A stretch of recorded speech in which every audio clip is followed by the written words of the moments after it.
तो आज हम अपने बुक 39 चैनल पर आपके लिए लेके आए हैं इंग्लिश ग्रामर। और आज का हमारा टॉपिक है टेंस। टेंस मतलब काल।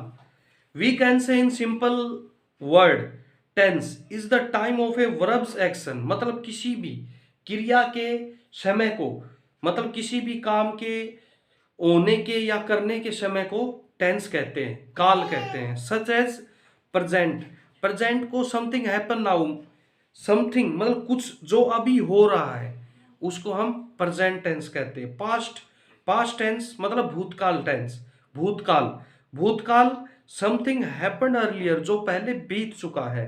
और future tense, future tense something going to happen कुछ होने वाला है जिसका अनुमान होता है सिर्फ, उसको हम फ्यूचर टेंस कहते हैं।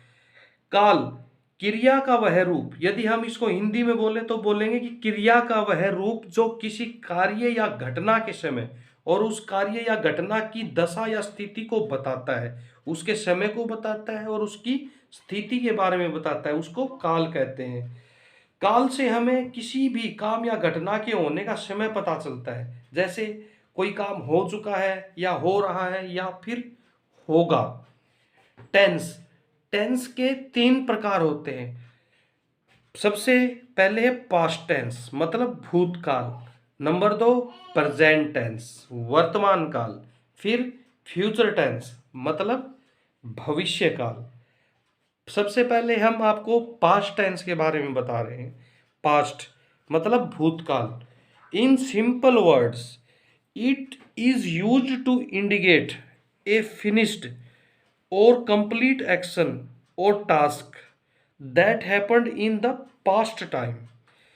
In simple word मतलब हम आसान शब्दों में कहें तो it is used to, यह प्रयोग किया जाता है, to indicate दर्शाने के लिए, a finished और complete action मतलब कोई काम यदि पूरा हो चुका है तो उसको दर्शाने के लिए हम पास्ट टेंस का प्रयोग करते हैं। जैसे I went to Delhi last week, कि मैं पिछले पिछले सप्ताह दिल्ली गया था, मतलब मैं वो काम कर चुका हूँ। आई एट एट एप्पल मतलब मैंने एक सेब खाया। इस टेंस में हिंदी में हम पहचान करते हैं कि कोई भी काम जो हो चुका है, जैसे खाया, आ ई ए या फिर था, ऐसा कुछ होता है वाक्य के पीछे। और इंग्लिश के सेंटेंस में आपको वर्ब की कोई दूसरी फॉर्म, डिड या हैड आदि का प्रयोग मिलता है। तो फिर यदि हम इसको भूतकाल को हिंदी में डिस्क्राइब करें तो बोलेंगे किसी कार्य या घटना के बीते हुए समय में पूरे होने का बोध हो। जैसे मैं पिछले सप्ताह दिल्ली गया था, मैंने सेब खाया आदि।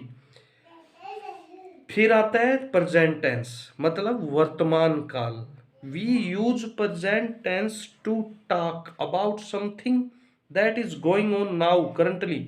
मतलब इसका प्रयोग हम जो चीज अभी हो रही है, करंटली अभी निकट, मतलब अभी जो चीज चल रही है, अभी कोई काम हो रहा है, और या दैट इज ट्रू नाउ जो अभी सच्चाई है। जैसे मैं पढ़ रहा हूँ, आप सीख रहे हैं, मैं पढ़ा रहा हूँ, मैं लिख रहा हूँ, ये अभी ट्रू है, ये चल रहा है, इसको प्रेजेंट टेंस कहते हैं। In other words we use it to describe an act or event in real time now.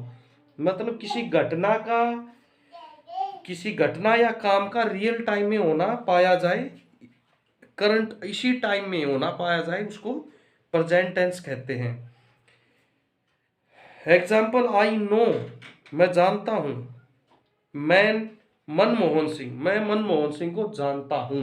ता हूं, ती ही, ये है, हु, इस प्रकार से कोई भी शब्द आते हैं तो प्रेजेंट टेंस होता है। इंग्लिश में एस या S, do, does, is, am, are, has, have आदि का प्रयोग होता है, तो उसको हम प्रेजेंट टेंस कहते हैं मतलब वर्तमान काल। वर्तमान काल मतलब किसी भी काम के या घटना के अभी के समय का, मतलब मौजूदा समय के बारे में पता चले। जैसे मैं जा रहा हूं, मैं पढ़ रहा हूं, तो उसको वर्तमान काल कहते हैं। इसके बाद हमारा आता है फ्यूचर टेंस मतलब भविष्य काल। In this case the verb as not having happened yet, मतलब कोई भी काम है जो अभी तक हुआ नहीं है, पूरा नहीं हुआ है, बट परंतु expected to happen in the future, मगर उसका फ्यूचर में, वह भविष्य में उसके होने का सिर्फ अनुमान लगाया जाता है, तो उसको फ्यूचर टेंस कहते हैं। मतलब the verb as not having happened yet, जो अभी तक हुआ नहीं है काम, but expected to happen in the future, उसका फ्यूचर में सिर्फ अनुमान लगाया जाता है। जैसे ही विल गो देयर, वह वहां जाएगा, मतलब वहां जाएगा, अभी तक वो हुआ नहीं है, तो इसका मतलब क्या है कि अनुमान है बस। तो इस प्रकार के जो शब्द होते हैं, इस प्रकार के जो वाक्य होते हैं, उनमें गा गे गी टाइप के शब्दों का प्रयोग होता है कि और इंग्लिश के सेंटेंस में मिलता है आपको will, shall, will be etcetera. तो भविष्य काल का यदि हम हिंदी में बताएं तो आपको किसी भी काम के आने वाले समय में होने का बोध हो, जैसे राम दिल्ली जाएगा, वह खाना खाएगा, मतलब अभी वो हुआ नहीं है, होगा। तो बच्चों, टेंस के बारे में ये कॉमन सी बातें थी जो मैंने आपको बताई है। और भी ज़्यादा जानकारी के लिए आप हमारे YouTube चैनल बुक 39 पे हमारी अगली वीडियो का इंतजार करें। धन्यवाद, थैंक यू।